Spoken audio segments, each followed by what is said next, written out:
सिंध तरक़ी पसंद पार्टी नवाबशाह पारां शहर में वधंदड़ गंदगी ऐं सरकारी ज़मीनुनि ते थींदड़ कब्ज़नि जे हवाले सां म्यूनिसिपल कमेटी नवाबशाह जे ऑफिस साम्हूं ॿ रोज़ा बुख हड़ताल कैंप क़ाइमु कयो। उन मौक़े ते कारकुननि सिंध टीवी न्यूज़ सां ॻाल्हाईंदे चयो त उहो पंहिंजो मनपसंद माण्हुनि जो आहे ऐं उन खां अलावा माना जीअं वणेनि पियो जेके प्रॉपर्टियूं फायर ब्रिगेडियर जूं आहिनि बल्दिया जूं आहिनि उहे सभु कब्ज़ा कराईंदा पिया वञनि। बल्दिया ऑफिस जे साम्हूं लॻाई वई आहे जंहिंमें असीं पुरज़ोर मुतालबो था कयूं। सॼो शहर गंदगी जे भर चढ़ियल आहे। शहरनि जे अंदरि पहाड़नि जी हालत हली ॾिसो या अहिड़ा पहाड़ा बि आहिनि जिते स्कूल ऐं मस्जिदूं बि हिननि जे शहर खां महफ़ूज़ कोन रहियूं आहिनि।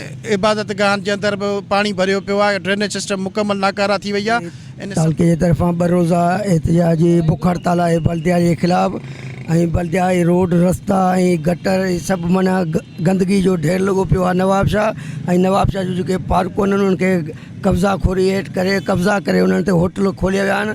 असां इंतिज़ाम नाहिल इंतिज़ाम खे हटाइण जो मुतालबो कयूं। मुतालबो असांजो इहो आहे त जेके बि माना कब्ज़ा थियल आहिनि या प्लाटनि ते या कंहिं बि सरकारी जाइनि ते उहे ख़तमु कया वञनि। ही सिंध तरक़ी पसंद पार्टी नवाबशाह तरफ़ां जेकी शहर में गंदगीअ जो आज़ार आहे उन हवाले सां TMA ऑफिस जो बुख हड़ताल कैंप कयो। हिन जो चवणु आहे त फौरी तौर ते सरकारी ज़मीनुनि ते जेके कब्ज़ा आहिनि उहे ख़ाली कराए वञे। शहर मां गंदगीअ जो आज़ार ख़तमु कराए वञे।